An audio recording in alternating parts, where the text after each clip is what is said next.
And I don't understand pastors who don't listen to great communicators. I'm like, really? Really? You don't listen to other great preachers? What's the matter with you?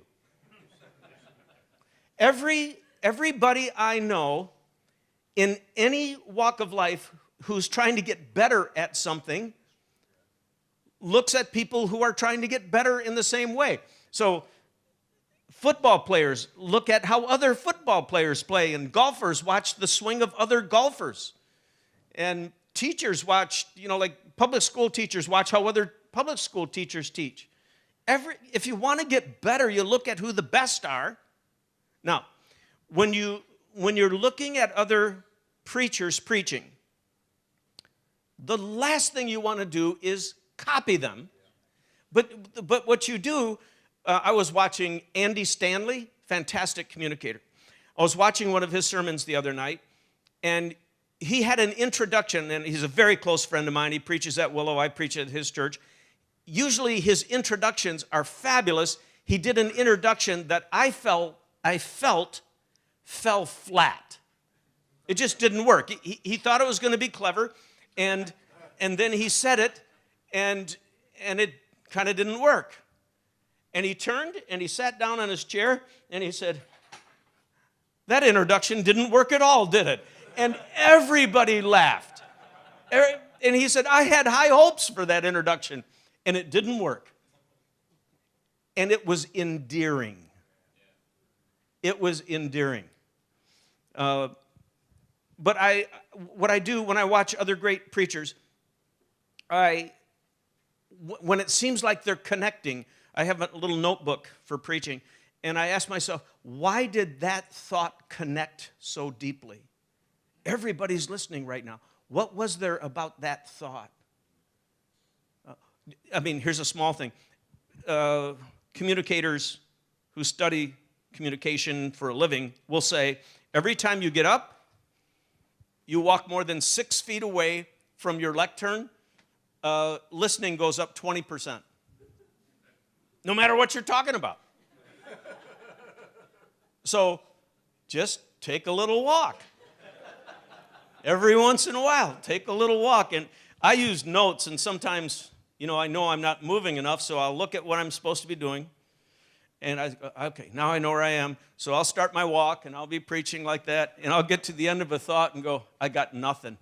I walk back here, then I'm lost. I go, excuse me, Okay, here we go. But anyway, just walking helps. Study, watch great preaching, and ask the question, why are they connecting more than I usually connect? But you can work. Every preacher I know can get better at preaching, except the dead ones. They're done. But if you're still alive and want to get better, you can get better. Here's another few little points here.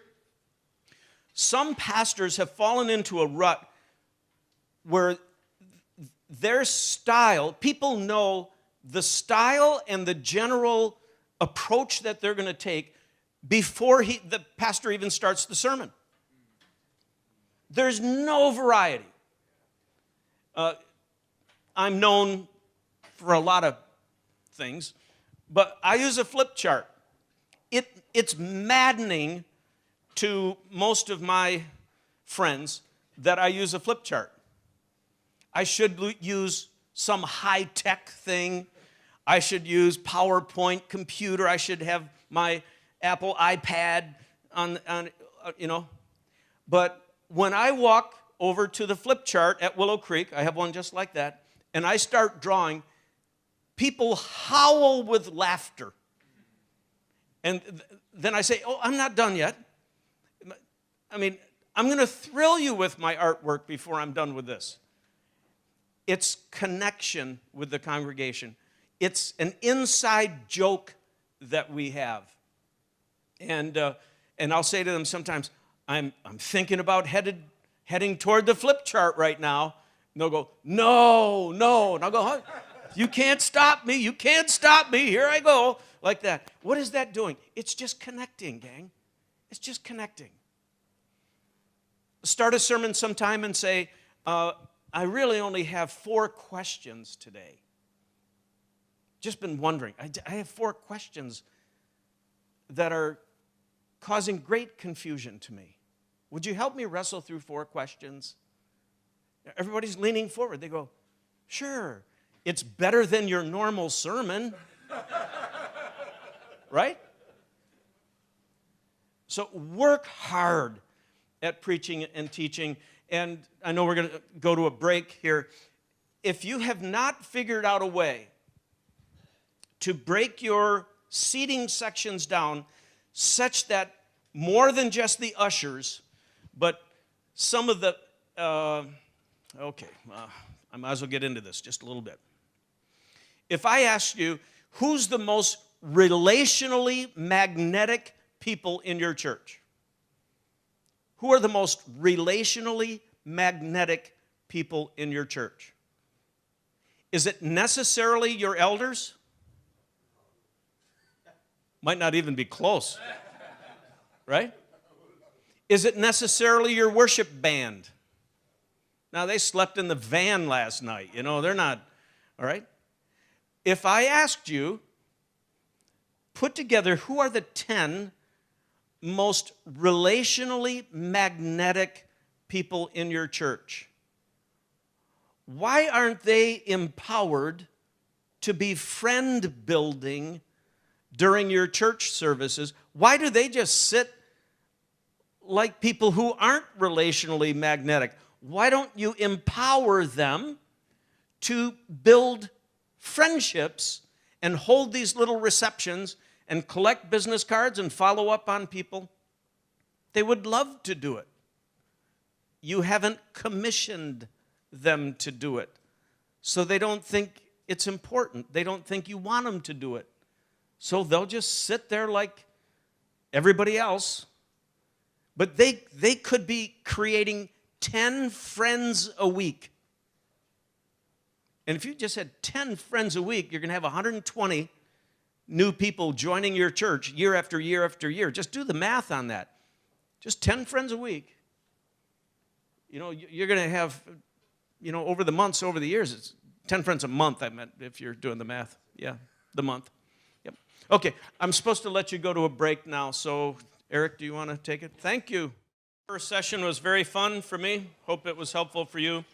Who has a question about what we talked about or anything else that you would like to bring up? Because I would rather answer questions than preach. You know, go ahead. All that you've been saying so far in these issues, do you think that changes if you are in a different socio-economic group, for instance, if you're doing a grassroots church? Yeah, so the question is, the subject matters we've been talking about this morning, does it mainly pertain to a certain context or a certain demographic, or if we were in a totally different demographic, would the conversation change? I think the conversation would change to some extent, given demographic realities, but in general, I think these are the larger issues. You could flip the rank ordering of their importance, but, well, let's look at it the other way. Is bad preaching ever going to help build a church? Is the absence of a welcoming spirit going to help? Is bad worship, no ministry? So you might flip the order of the importance and the urgency with which you produce some of these. I'm thinking right now, we do a lot of work in Central and South America. In Central America, in the 70s and 80s, about half the countries in Central America went through government revolutions. And it scattered the churches into the countrysides. Well, in the countrysides, what became absolutely essential was community. I mean, the people couldn't gather in large groups and have big preaching and big worship things. All they had was each other. So that certainly would have flipped over to the highest priority, is gathering for community and sharing life with each other. When the revolutions were over, they went back into the cities. They found places to worship. And then again, you know, fantastic sermons became very important, but community is still important, and you can maybe change some of those around? It's a very good question. Yes, I'll get you next. Yes? Can you say something about leadership succession? Because we forecast in coming 5 years, very large amount of senior pastors to be retired. Yes, I will say, including yourself? Are you going to go kicking and struggling, or will you go in a friendly fashion? I'm just kidding. In a couple of weeks, Gary, will they hear my opening session? Okay, so I'm not going to spend a lot of time on this because I'm going to spend about 15 minutes in the opening session of the summit this year on this.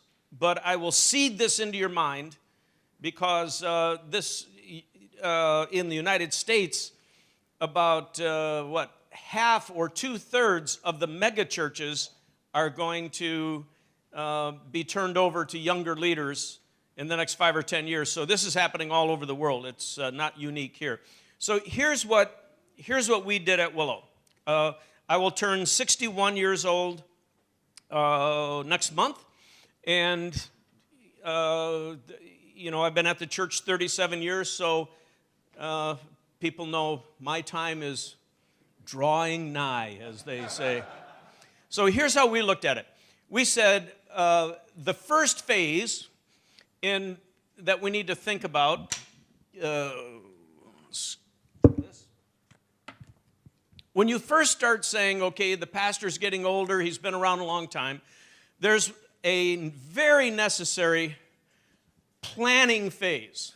And I mean, this is really important, where the elders, the pastors sit down and they start having non-emotional, hey, like the way our board chairman started the conversation with me. He said, do you think that you'll still be the senior pastor the day you die? Will you be preaching from the casket? Will you stop preaching the day you die? What do you think?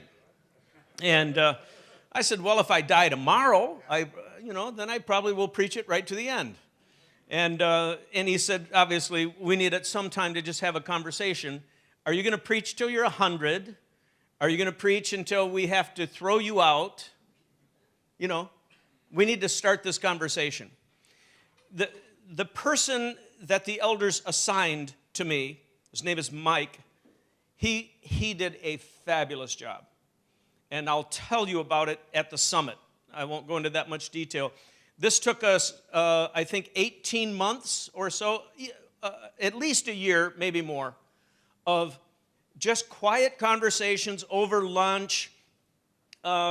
He would take me about as far as I could go, and then he could tell that I was getting nervous.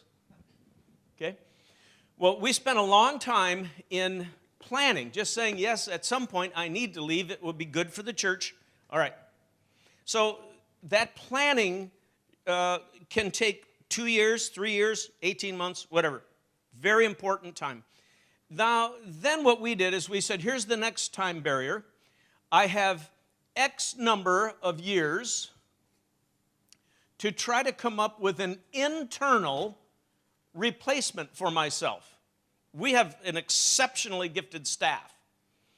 And in fact, right now we have 5 candidates who would like my job. And so I have a wine taster, I have a food taster, 5 internal candidates, and I have X number of years to put them through a process to determine whether or not my successor could be someone internally. We would strongly prefer this, as you all would. Okay. If by this date we don't have an internal candidate, I have another X years to find an external candidate. Then I have to search the world.